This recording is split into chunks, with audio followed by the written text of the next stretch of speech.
Night on the Titanic. Prologue. One day in Frog Creek, Pennsylvania, a mysterious treehouse appeared in the woods. 8-year-old Jack and his 7-year-old sister Annie climbed into the treehouse. They found what it was filled with books. Jack and Annie soon discovered that the treehouse was magic. It could take them to places in the books.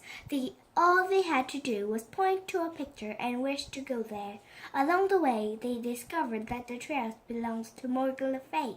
Morgan is a magical librarian from the time of King Arthur. She traveled through time and space, gathering books. In Magic Treehouse books 5 to 8, Jack and Annie helped free Morgan from a spell. In books 9 to 12, they solved 4 ancient riddles and became master librarians.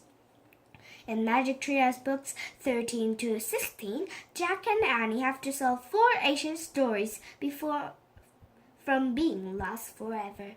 Now, in book 17, they are about to begin a new set of adventures. Chapter 1. A New Mission. Jack opened his eyes. It was a stormy night. The rain tapped hard on his window pane. Do you hear what the rain is saying? Said a voice. Jack turned on his lamp. Annie stood in his doorway. She wore her rain poncho over her pajamas and held a flashlight. It's saying, "Come now," she said.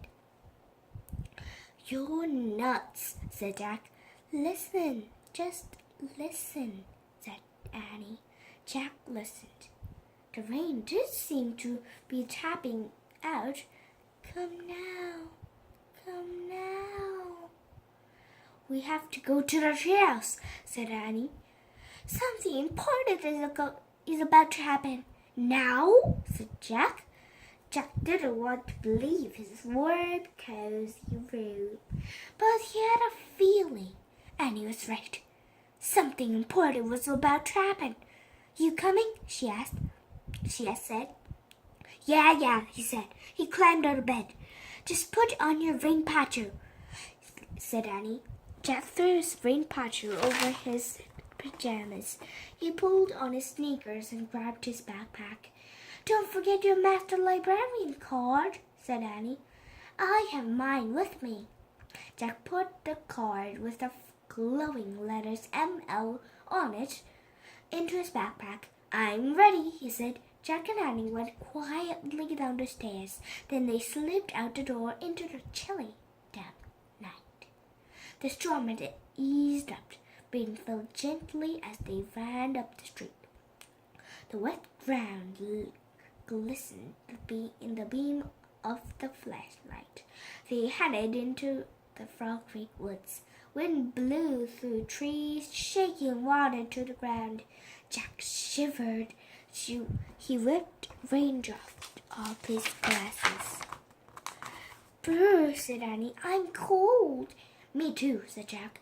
As they kept walking, Annie pointed the flashlight up to the trees. "There it is," she said.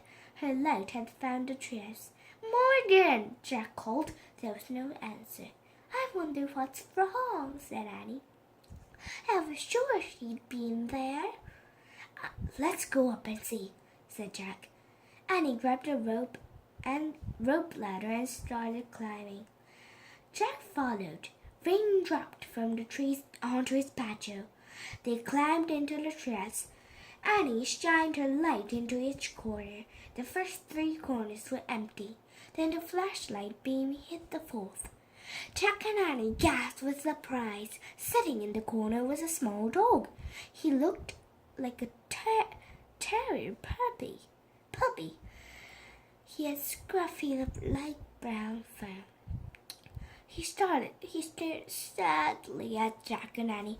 "Oh," whispered Annie. Where did you come from?" said Jack. Annie patted the dog's head. He wagged his tail. "He's so cute," she said. "He looks like a little teddy bear."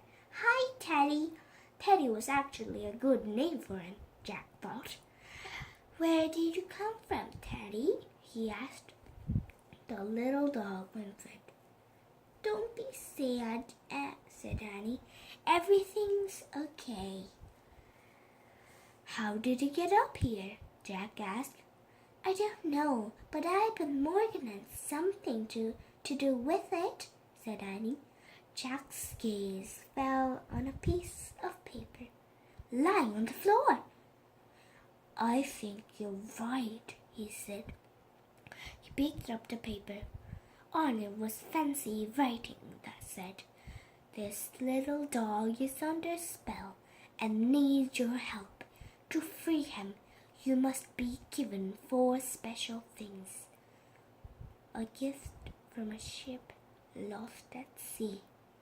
A gift from the prairie blue. A gift from a forest far away. A gift from a kangaroo. Be wise, be brave, be careful. Morgan. P.S. Your master librarian cause won't help on this mission. Just be yourselves and all will be well. What kind of spell do you think Teddy's under? Said Annie. Who knows? Said Jack. Poor thing, said Annie. She patted the dog's head. He licked her hand. It looks like we have to take 4 trips, said Jack. Teddy trotted over to a book. He pushed it with his nose. Look, said Annie. I bet that will take us on the first trip. He picked up the book that the little dog had chosen. Good job, Teddy, she said. The title of the book was The Unsinkable Ship. Well, at least that's good, said Jack. The ship won't sink even if it's lost. Ready, Teddy? asked Danny. Arf, arf, he answered. Jack pointed at the cover of the book. I wish we could go there, he said. The wind started to blow. The trail started to spin. It spun faster and faster. Then everything was still. Absolutely still.